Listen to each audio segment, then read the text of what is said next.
For what purpose does the gentleman from Louisiana seek recognition? Mr. Speaker, I ask unanimous consent to speak out of order for the purpose of announcing the schedule for next week. Without objection, the gentleman is recognized. Thank you, Mr. Speaker. I also ask unanimous consent to revise and extend my remarks. Without objection.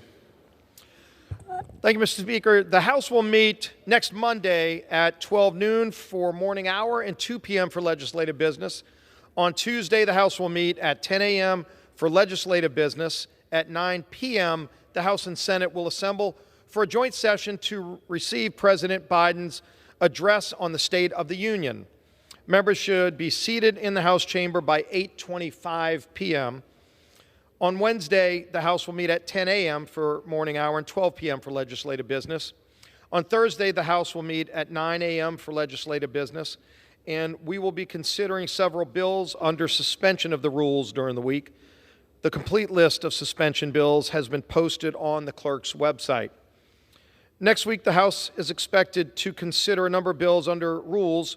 H.R. 185 to terminate the requirement imposed by the director of CMS for proof of COVID-19 vaccination for foreign travelers and for other purposes. H.R. 185 rescinds the Biden administration's vaccine requirement on travelers who are coming to visit the United States. The House is also expected to consider H.J. Res. 26, disapproving the District of Columbia's City Council Revised Criminal Code Act of 2021. H.J. Res. 26 makes it clear that Congress does not approve of the City Council's radical decision to reduce penalties for a variety of crimes, including many violent crimes. Finally, we expect to consider H.J. Res. 24, disapproving the action of the District of Columbia's City Council in approving the Local Resident Voting Rights Amendment Act of 2022. What this resolution would do is reverse the decision by the D.C. Council that would allow illegal aliens to vote. As we all know, our southern border has been wide open under President Biden. Millions of people have come into our country illegally, and he continues to keep that border open. We've talked about bringing legislation to this floor, which we're working on in committee, to secure America's border. But in the meantime, the idea that allowing people that are here illegally to vote here not only undermines one of our most sacred rights in the United States, but it also sends the wrong message to those who are seeking to come into our country illegally. We need President Biden to close the southern border, secure the southern border, get back to a legal process of immigration. That's what H.J. Res. 24 would do. And with that, Mr. Speaker, I would be happy to yield to my friend, the new minority whip of the House from Massachusetts, Ms. Clark. I thank the gentleman, and it is my privilege to join my first colloquy, to stand here on behalf of the Democratic caucus, and it is a pleasure to be with you, and thank you for the small promotion, however brief. And I really do appreciate the insight into the week ahead, although it does seem to have a very local flavor to it. And I have to express my dismay that once again, the House Republican majority is putting forward an agenda designed to score points rather than address the very real challenges faced by Americans. Next week, President Biden will return to this chamber for the State of the Union. And under his leadership, House Democrats have lowered costs, we've created great-paying union jobs, and we have made communities safer. We've spurred a period of renewed opportunity. 10.7 million new jobs, the lowest unemployment rate in half a century, and wage growth that is outpacing inflation. But that work has seemed to have ground to a halt. Here's what we've seen from the majority over the last month. The first bill of the 118th Congress was a bill that helps billionaires dodge their taxes and added $114 billion to the deficit. They continued their assault on reproductive freedom and are threatening economic disaster in order to cut Social Security and Medicare, and filling our schedule with hollow, symbolic stunts. The American people are in the GOP's rearview mirror. It's politics over people, plain and simple. And our constituents and the American people are seeing this. A recent national poll found that 73% of Americans say House Republicans haven't paid enough attention to the country's most important problems. The American people don't see themselves in the Republican agenda. And I would ask the majority leader, what does he say to them? Thank you, and I yield back. Thank the gentlelady for yielding back. And what I would first say to the American people is thank you for giving the Republicans the House majority to finally stop this mad rush towards socialism that we've seen the last 2 years by the Biden administration. The taxing, the spending, the out-of-control policies that have led our country into one of the worst economic times we've ever seen. Inflation through the roof to the point where families can't even afford to put gasoline in their car.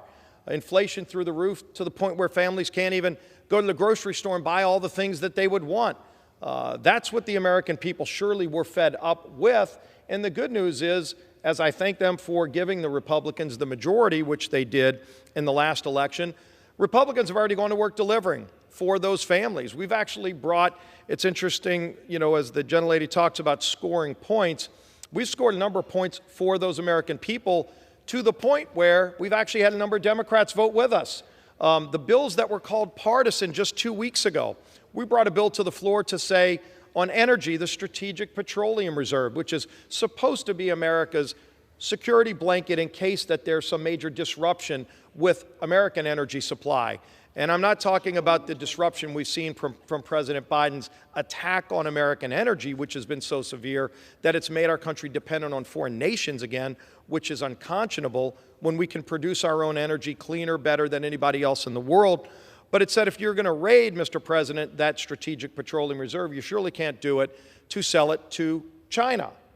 And it was called partisan when we filed it. What's interesting is a majority of Democrats actually voted for that legislation, and it's now over in the Senate, and I hope it ends up on President Biden's desk. And I hope he signs it, but if he vetoes it, there was a veto-proof majority that passed that bill. We just brought a piece of legislation a few minutes ago onto the floor to reject the ills of socialism. Not just what we're seeing here in the United States, socialist movement that's been damaging to our economy, but all throughout time, so many examples of socialist dictators killing millions and millions of people. I'm glad to say a majority of Democrats joined with us to vote for that bill. Still a little bit shocking that 86 Democrats were not willing to stand up against the ills of socialism, and that I would consider an extreme position, but clearly there's still work to be done, and the American people, I'm sure, will continue to engage their members of Congress on those issues. But we're going to continue to move policies to help families who are struggling. Energy policies, obviously, and there's more to come on that. The Energy and Commerce Committee just got constituted. They're working now on a good energy security package. The Natural Resources Committee and Transportation Committee are doing the same thing. I had mentioned to the gentlelady earlier on the border, as we would like to see real security from our southern border. I hope President Biden, when he's speaking from the podium here in just a few days, will address that problem. More people have come into our country illegally under President Biden's watch than the entire population of the state of New Mexico. And where it's caused real damage is more than 100,000 young kids. Our young kids have died because of drug overdoses from drugs like fentanyl, because the drug cartels of Mexico now have operational control of America's southern border. That's disgraceful. That's all brought on by President Biden's policies. He could end those today through executive action, reverse the things that he did that created the problem. He won't do that. So I do think it's important that this Congress take that action. We still wait for the president to do it on his own, but we're not going to stand by. We will take our own action and show the country how we can get a secure southern border. I hope that would be a bipartisan vote when we bring that to the floor. The 87,000 IRS agents, I don't know of any member of Congress, I'd love to hear from any of them, who've gotten phone calls from their constituents saying, please double the size of the IRS. Now, what they have said is, please get federal employees back to work, because some people, I've got constituents that have been waiting 2 years for their tax return. and yet you've still got about half of the federal workforce that's working remotely, not coming into work. I've got veterans who call my office all the time who can't get their benefits that they earned. They showed up for work, by the way. They showed up and said, I'm going to go defend the rights of this country, and some of them got injured. Some of them are trying to get their benefits today and can't because some of those people working, getting their full salary at the VA are not showing up for work. People that are waiting for passports to go visit loved ones overseas can't get their passports processed because some federal employees feel they should get their full salary but not show up for work. And so we brought a bill this week to say you should show up for work. Seems pretty basic. It's unfortunate that there were less than a handful of Democrats that joined with us to do that. So we're addressing the needs of those families who are struggling. Some of those votes have been bipartisan, some haven't, but we're going to continue to address them because they're bipartisan issues for America, even if they're not bipartisan in this chamber, and hopefully that improves over time, and I'd be happy to yield to the gentlelady. I thank the gentleman. I am hearing the exact same rhetoric, the exact same political posturing that I've heard for the last month. It doesn't give the American people any reason to think the GOP's priorities are going to focus on them. Let's just look at what we were able to do as Democrats without a single Republican vote in the Inflation Reduction Act. True cost savings that went and started to go into effect this past month. We delivered a historic victory for seniors. We capped out-of-pocket drug costs at $2,000 a year. We limited insulin copays to $35 a month. We empowered Medicare to negotiate drug prices, and we punished drug companies for predatory price hikes. Once again, every single Republican in the House voted against lowering seniors' pharmacy bills, lowering these costs for our Americans.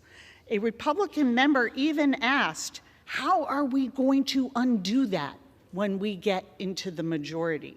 And here we are. The House Republicans' campaign platform took direct aim at this historic legislation.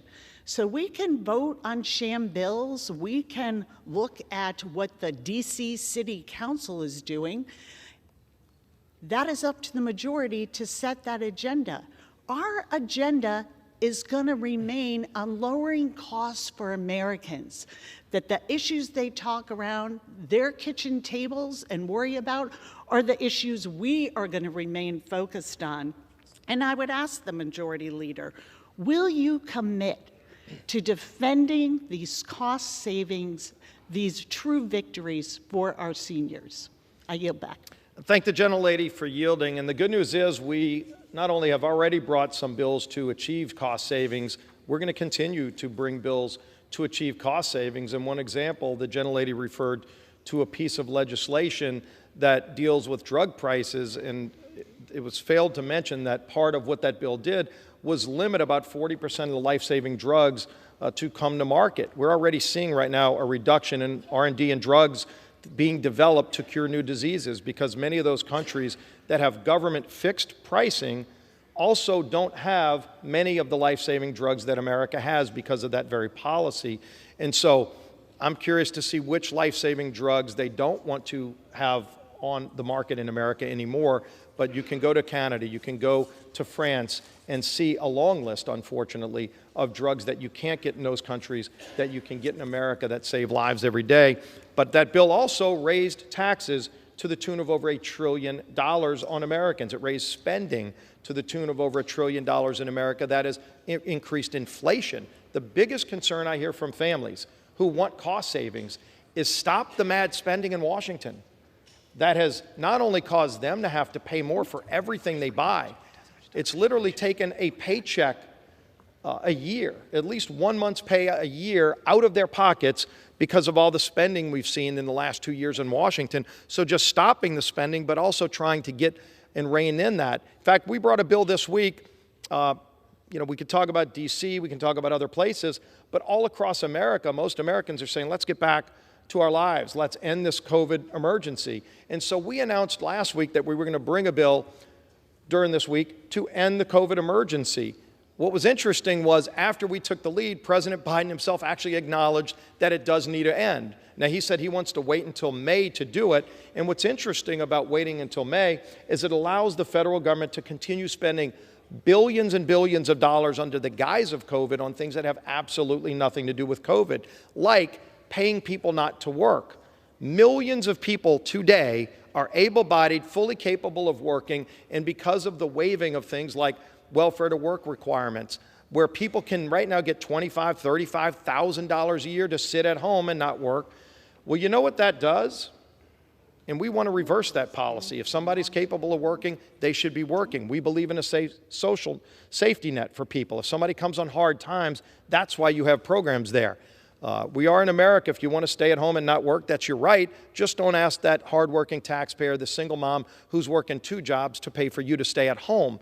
What's even bigger in what President Biden has done by having these policies in place that pay millions of people to stay at home at work, you know what that does? That policy by President Biden undermines Social Security, because those millions of people who our seniors are counting on to be in the workforce, who are fully capable, being in the workforce, paying into Social Security so that those who work their whole lives and earn that benefit can have a confidence that it'll be there for them. When you have millions of people being paid by the federal government to stay home, of course it adds trillions to our deficit, but it also takes billions of dollars out of Social Security that we want to put back in. We want to shore up Social Security, but President Biden has undermined it with these policies that pay people not to work. So our bill said, let's end that immediately. Let's get those people back to work who are fully capable of working. Let's shore up Social Security immediately. We shouldn't have to wait more months and months like President Biden said he would want to do. And of course, if we didn't file that bill, he probably never would have wanted to end that emergency. So hopefully, as we continue to lead, we'll see the president follow along. We welcome him to join us in saving this country and getting the country back on track. So we will continue to bring bills to address those many problems our country's facing. I'd yield back. I have to say I'm disappointed that it seemed like a simple question. Would you support the cap on insulin at $35 a month when 1 in 4 Americans with diabetes didn't take their medication because they simply couldn't afford them? But if the gentleman wants to talk about Social Security, I welcome that discussion. It is clear that Speaker McCarthy, who was just at the White House yesterday, was talking with the president, who underlined the urgency of responsibly raising the debt ceiling, something that Republicans did 3 times under President Trump. But instead, the majority seems more than ready to hold our economy hostage, to risk a global recession, to risk the full faith and credit of the United States, to gut those very programs, Social Security, Medicare, and to put more money in the pockets of the rich. They are using this debt ceiling as a smokescreen. So let's get the facts straight. This is not about new spending. This is about money we already owe.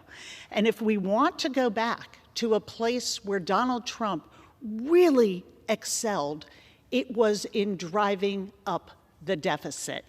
$8 trillion in 4 years under the Trump administration. That is a quarter of our entire debt ceiling. And again, when Donald Trump was in office, spiking our debt ceiling, the debt ceiling was raised 3 times without fanfare. Who benefits from that borrowing? The rich, the very rich, and the ultra-rich. Who do you think, if we don't pay this debt ceiling, is going to take over those payments? Apparently, you think it should be our seniors on Medicare and Social Security, families who are looking for affordable housing, our veterans, our children, our planet. You don't have to take it from me. The majority has made their position perfectly clear. One Republican member said the debt ceiling is an obvious leverage point. Another said the focus of budget cuts has got to be on entitlements. The Republicans' Budget Committee chair has called for eligibility reforms to Social Security and Medicare. The Republican Study Committee has openly proposed raising the retirement age to 70, handing Social Security accounts over to Wall Street, transitioning Medicare to a voucher system. All the while, when they actually are taking action, we're back to the rich, the very rich, and the super rich. First bill passed, adding to the deficit so that billionaires and the very wealthy can avoid paying the taxes that we ask our teachers, our firefighters, our nurses to pay. And what's more, what's waiting on the agenda is a proposal to do away with the IRS. Let's do away with income tax and go to a system of a 30% sales tax. This would be devastating to families at home who are trying to put food on their table, a roof over their families, and have a basic quality of life. So I ask the majority leader, do you agree with your colleagues, or will you join Democrats and keep our seniors and everyday Americans off the chopping block? I'll thank the gentlelady from yielding. And I earlier pointed out I reject what President Biden did to undermine Social Security. So what we're going to be doing, and Speaker McCarthy brought this up to President Biden yesterday in talking about the debt ceiling, because frankly, I think most Americans have been hungry for us here in Washington to have the same adult conversation that they've been having at their kitchen tables for years, and that is how we can actually get spending under control in Washington.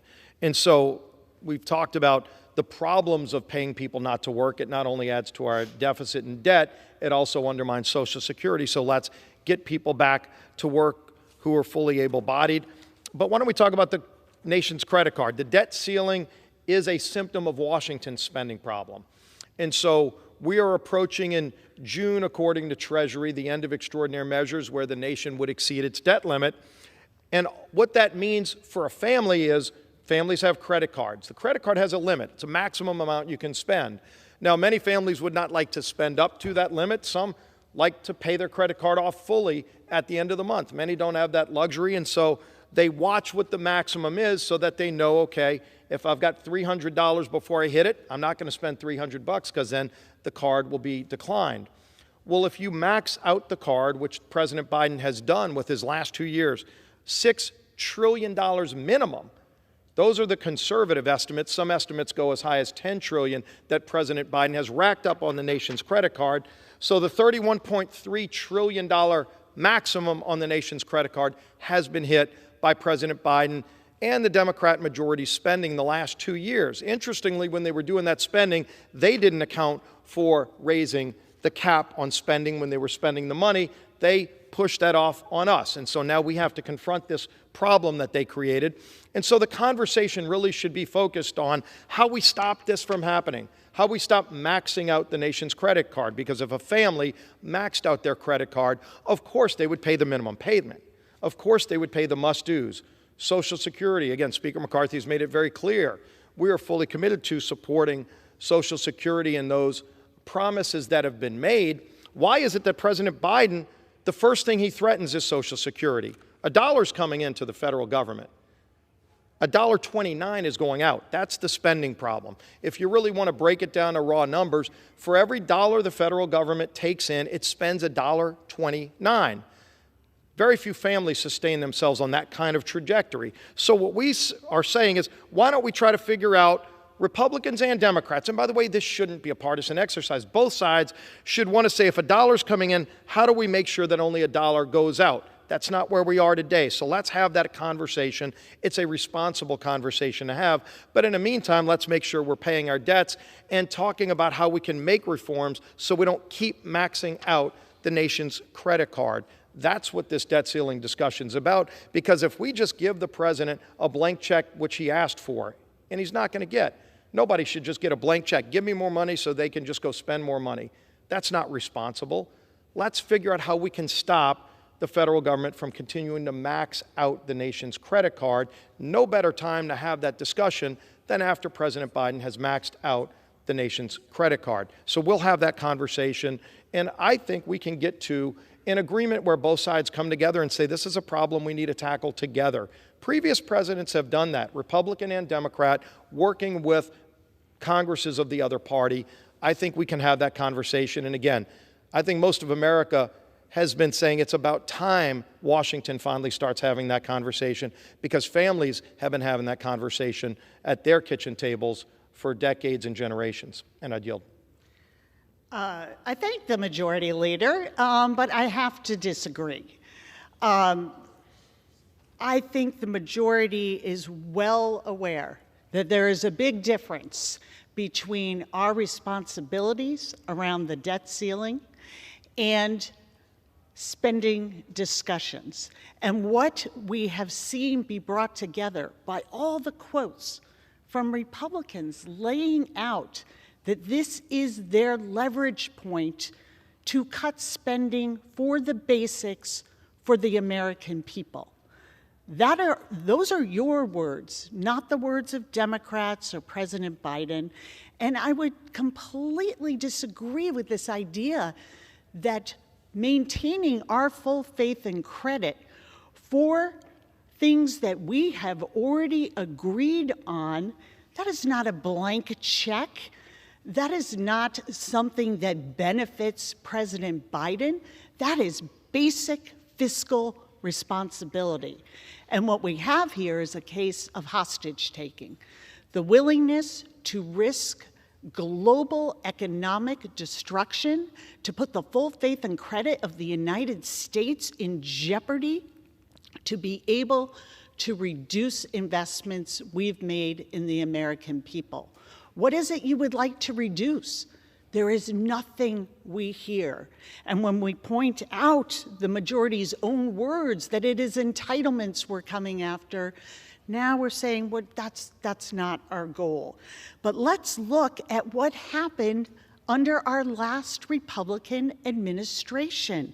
Donald Trump tacked nearly $8 trillion onto our deficit. If that had not occurred, we would not even be at our debt ceiling right now. That would be coming in several years. And $8 trillion on that deficit is a quarter of everything we owe. And when that was occurring, when the spending was going to the very wealthiest of Americans, when my colleagues were last in the majority and Donald Trump would sign their bills, there was no mention of the debt ceiling. But now that we need to protect our seniors, those who are hungry in our communities, those who are still struggling to find health insurance, those who are needing to access security in their communities, to find affordable housing, the investments that we're making in fighting climate change, building resiliency, and protecting our planet, when those things that don't affect the very wealthy and privileged, those are the things we're willing to put on the chopping block and use the full faith and credit of the United States as leverage, that is a disservice to the American people and is the reason we are seeing polls like I previously cited. The American people see they are not a part of the Republican agenda. This is about stunts, and it is about building the economy that works only for the very wealthy in this country. I would ask that the Republican majority leader look beyond the constituencies of the very wealthy.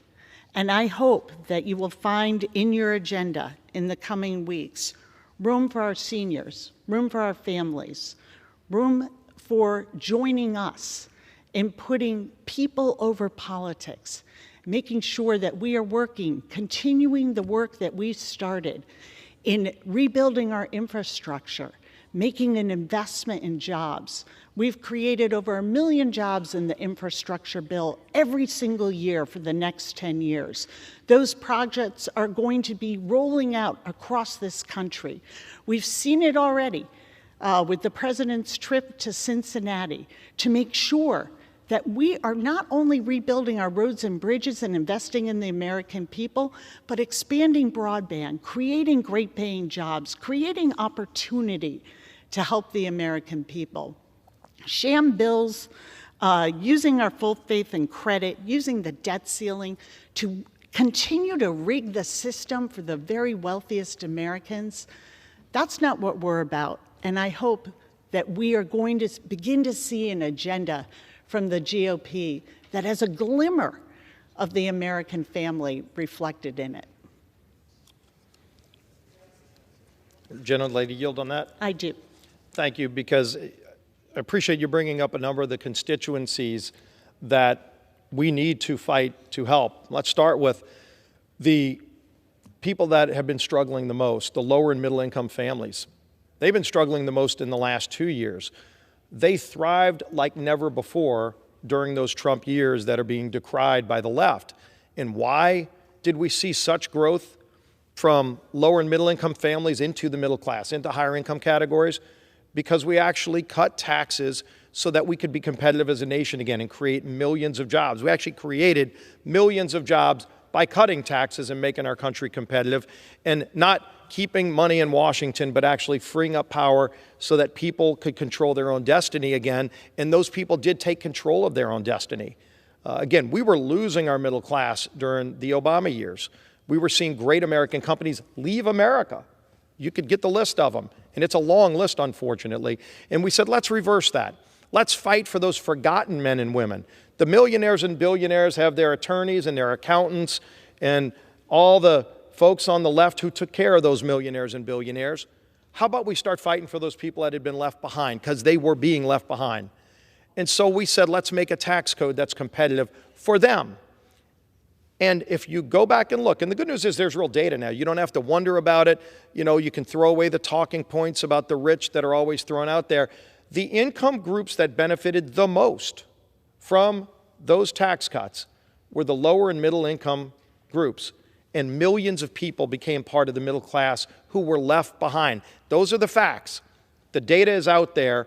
Some people are angry about that because they still want to live in this false universe where they just decry tax cuts, because that takes power away from Washington. And I think that's what scares the left so much, is when they see people being empowered again to be free to control their own destiny, not bureaucrats and autocrats in Washington taking their money and then telling them what they can get back, telling them how high they can go.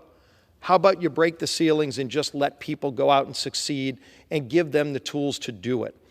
And if you want to go out and work and succeed and achieve the American dream, it's there for everybody. And we restored that again. By the way, some of those tax cuts expire. I hope the gentlelady and their side will join with us in continuing to keep that tax structure in place so those middle income folks can continue to grow and thrive, but also for our seniors. And this is where the president, I think, is looking for ideas on how we can start living within our means again. And as I will refresh, as the gentlelady talked about spending that's already been done and leverage and full faith and credit to the United States, none of that would even be a discussion point today if, as the Democrats, when they had the House, Senate, and White House for 2 years and spent over $6 trillion of money we don't have, if they also would have addressed the debt ceiling at that time, we wouldn't be standing in this spot. We literally just took the majority weeks ago, and the nation's already hit its debt ceiling because of the spending done not by President Trump. He actually addressed the debt ceiling as we were putting policies in place that grew our economy and created a middle class again. That was already done. The last 2 years, over $6 trillion in spending, but no time seemed to be available to address the debt ceiling. So here we are. And we're willing to have a discussion about how to get control over spending, but they're really good ideas. And in fact, many of these ideas will strengthen Social Security for our seniors. I talked a little bit earlier about getting people that are being paid not to work back into the workforce. That will strengthen Social Security. But how about we restore some of the work requirements that used to be there? And this goes back to Bill Clinton, a Democrat, who signed those work requirements. And again, it helped get more people into the workforce, helped give them a chance to achieve the American dream, but it also strengthened Social Security. When the government's paying people not to work, they're not paying into Social Security. That undermines the program. We should be wanting to strengthen it. By the way, there's also a long list, and believe me, we're going to be getting these lists out, and I hope Democrats will go down with this menu and say, okay, we agree, paying people tens, if not hundreds of billions of dollars to get tax credits who don't even have Social Security numbers, who don't even live in America. If a tax credit is there, it's there for people who pay taxes, not for people who manipulate the system because for whatever reason this administration won't even verify a Social Security number. Just doing that verification would save tens, if not hundreds of billions of dollars. We're talking about real money. Those things could all help. And these aren't cuts to things. These are savings for fraud, real fraud, waste, and abuse that equals hundreds of billions of dollars. And we've been outlining these things. I haven't found any takers yet, but I'm not going to give up. I'm not going to give up. I think eventually we will get a lot of takers on the other side who will recognize this is something we all need to come together and do, because there's no reason that the families who are working hard should be paying for somebody else to cheat the system. And there's many, many examples. We'll continue to highlight them, and we'll actually bring bills to address those exact problems. And all of that should be a part of this discussion so we don't keep maxing out the nation's credit card. But again, nobody just says, here, if their kids maxed out the card, they're not just going to give them a new card and say, go max out the next one. They're going to sit down and have an adult conversation about how you don't put the country in this situation again. I'd yield. Thank the gentleman for yielding. Let's go over the basic facts here just briefly once again. What the House GOP did fight for in 2017 was a $2 trillion in tax giveaways for our largest corporations and for the wealthy, because that's who they work for: the rich, the very rich, and the super rich. And under the Trump administration, we had record job loss of 3 million jobs. So I am prepared to close if you are. And I would just say on that, you can go look at the tax cuts. After those taxes were cut, the federal government took in more money than it's ever done in the history of the country, because more people were working and more lower and middle income people were making higher wages, lifting those at the bottom into the middle class, which was evaporating under the Obama years. So the data is very clear on that, and those tax cuts actually brought more money in to the federal treasury. Anybody wants to dispute it, I challenge them to go to President Biden's Treasury website and find the numbers, because they're there. I'd yield back. The numbers are there. $8 trillion in deficit under the Trump administration. Direct correlation to a tax policy that only benefits the very wealthy. But I would like to close, if the gentleman yields for that. Happy to yield for that. I thank him for joining me today. I look forward to many more conversations to come. In the meantime, our caucus is thrilled to welcome the President back to this chamber on Tuesday for a State of the Union address. And we hope the majority will draw some inspiration and work with us in service of the people who sent us here. Let's put people over politics, put them back on the table here in Congress. And with that, I yield back.